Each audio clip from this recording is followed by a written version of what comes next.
In the 1950s, the CIA had a problem. Not the kind of problem you solve with diplomacy. Not even the kind of problem that you solve with bullets. They wanted something far more creative. Imagine this. A secret program designed to control minds, rewrite personalities, and, just maybe, assassinate people without ever pulling a trigger. Their magic weapon? A colourless, odourless liquid slipped into coffee cups, cigarettes, even cocktail glasses. One drop could make you see sounds, taste colours, or forget your own name. They called it Project MKUltra, and it wasn't science fiction. It was science, without ethics.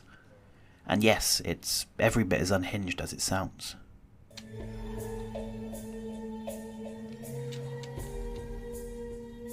Welcome back to Probably Not True, the show where history's strangest conspiracies get put through the wringer of facts, context, and the occasional sarcastic side-eye.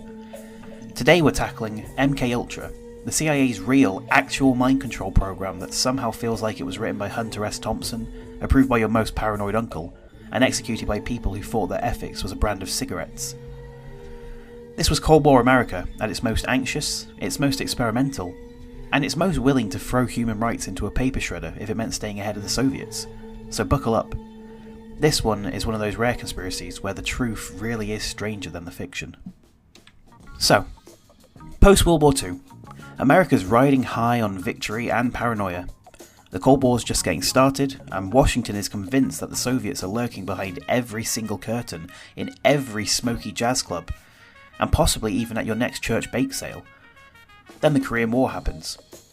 American POWs, prisoners of war, start making public confessions. And not just any confessions now, they're making weird ones. They're admitting to war crimes they never committed. They're denouncing the United States in perfectly rehearsed speeches, eyes glazed, voices flat. Back home, the media goes into a meltdown. The newspapers scream, "They've been brainwashed!" And that word, brainwashing, becomes America's new nightmare fuel. If the communists could reprogram our soldiers, what's to stop them from doing it to our generals, or the president, or, heaven forbid, Frank Sinatra and the Rat Trap? The CIA naturally decides that there's only one logical response. Well, we need this power too, but even better. So in 1953, under the watch of Sidney Gottlieb, a man later nicknamed the Black Sorcerer of the CIA, Project MKUltra is born. Now, if you're picturing Q from James Bond, forget it. Gottlieb, and I'm definitely mispronouncing that, wasn't designing exploding pens or laser watches. His gadgets were a drawer full of hallucinogens, a box of syringes, and a filing cabinet marked Ethics, Do Not Open. The goal? Interrogate enemies, rewrite personalities, create super spies who could kill on command and remember nothing, possibly erase a person's mind entirely. It's like an American version of the Winter Soldier, Bucky. And the budget? Well, let's just say Congress didn't ask too many questions.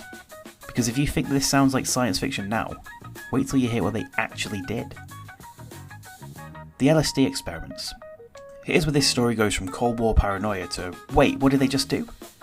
So, in the early 1950s, LSD was still legal. Not only legal, but barely known outside of a few chemistry labs. So the CIA, being the subtle and restrained organisation they've always been, decided to buy literally all of it that they could get their hands on. They sourced it from Sandoz laboratories in Switzerland, the same place it was first synthesised, and quietly cornered the market on it. And once they had the supply, they went full-on kid in a candy store. MKUltra's experiments weren't limited to lab rats or carefully vetted volunteers, no. They had four main categories of test subjects. Number 1, willing volunteers, university students, some soldiers, a few scientists curious about the mind-expanding effects. Number 2, CIA employees. Sometimes they thought they were willing volunteers, until their morning coffee started making the walls melt. Number 3, prisoners. They were told they get reduced sentences in exchange for participating in drug trials. Spoiler alert, none of them did. And number 4, psychiatric patients. Many of these people were already vulnerable and were in no position to give informed consent. And then there was Operation Midnight Climax, which, even by CIA standards, was deranged. They set up safe houses in San Francisco disguised as brothels. Sex workers, or sex spies, and not James Bond, they were on the CIA payroll. They'd bring clients back, and they'd secretly dose them with LSD.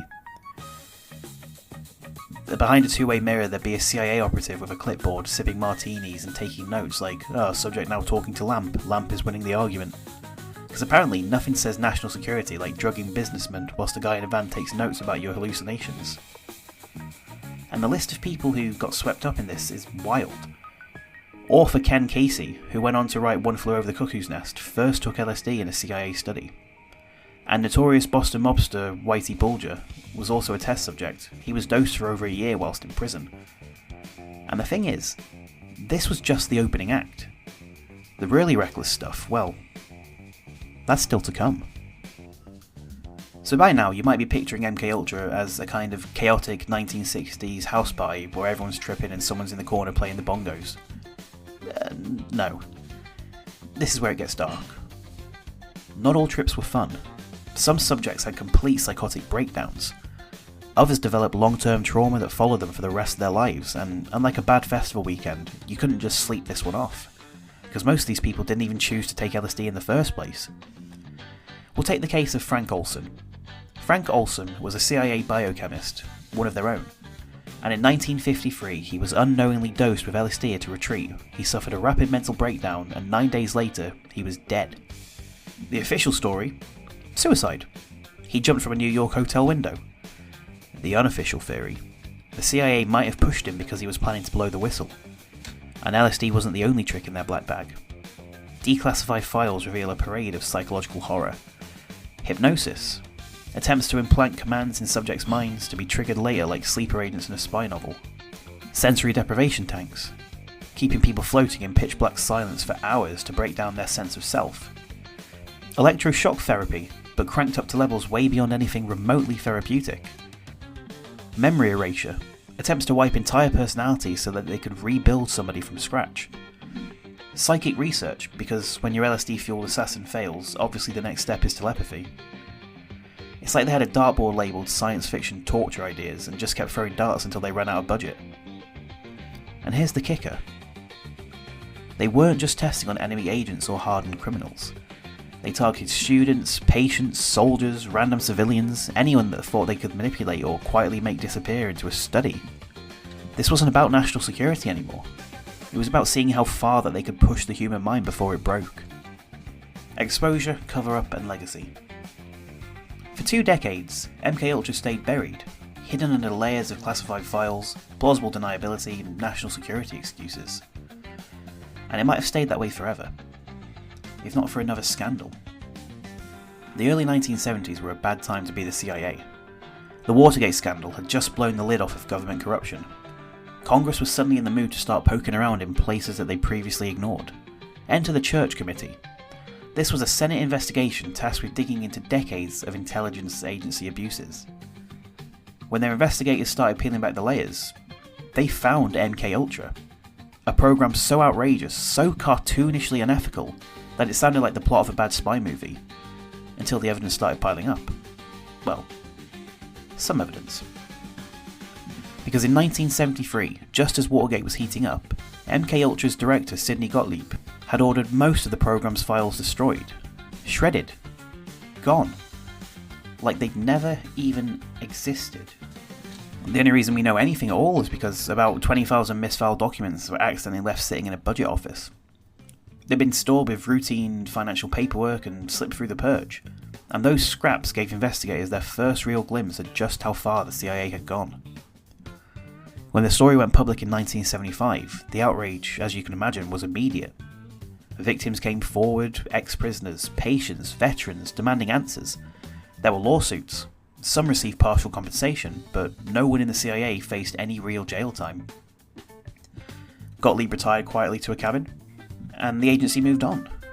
And the legacy? Well, MKUltra became a blueprint for every paranoid government conspiracy theory that you've ever heard.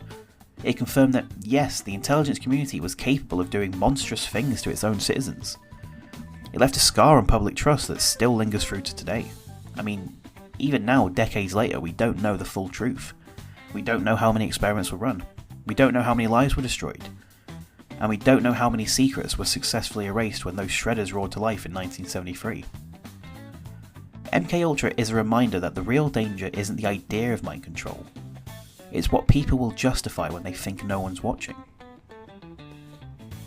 So why does the myth persist? Well, MKUltra is unusual for this show because it's not just a myth, it actually happened. We have the documents, we have the witnesses, we have the names. But here's the thing, most of the records were destroyed. This leaves huge blank spaces in the timeline, the kind conspiracy culture loves to fill in. And it's perfect conspiracy fuel. Government secrecy, mind control drugs, actual victims. You add in decades of pop culture nods, Stranger Things, The X-Files, novels, music, late night radio, and MKUltra stops being just history, and it becomes mythology. It becomes the kind where the more the CIA denies something, the more that people assume that it must be true. So on the Probably Not True Believability Index, MKUltra scores 9.5 out of 10 acid tabs. It happened. We know it happened. The only debate is how far it went, and whether something similar is still running today under a different name. And that's MKUltra. Proof that sometimes the craziest conspiracy theories are just government projects with better branding. A secret program that mixed espionage, paranoia, and enough LSD to keep Woodstock going for a decade, all in the name of national security. It wasn't about turning hippies into assassins, but it was about control. And somehow, that's even more terrifying. If you enjoyed this deep dive into America's weirdest science experiment, make sure to follow Probably Not True wherever you get your podcasts. Leave us a review, tell your most paranoid friend, you know the one, that you found their new favourite show. And if you can't wait until Monday for your next fix of bizarre history, join us on Patreon for bonus episodes every Friday. Next time on Probably Not True. It's 1835. A New York newspaper announces that astronomers have discovered life on the moon. Bat people, beaver folk, crystal palaces, and an entire civilization. And somehow, everyone believed it. The Great Moon Hoax of 1835, Bat people, beaver folk, and bullshit. Coming next Monday.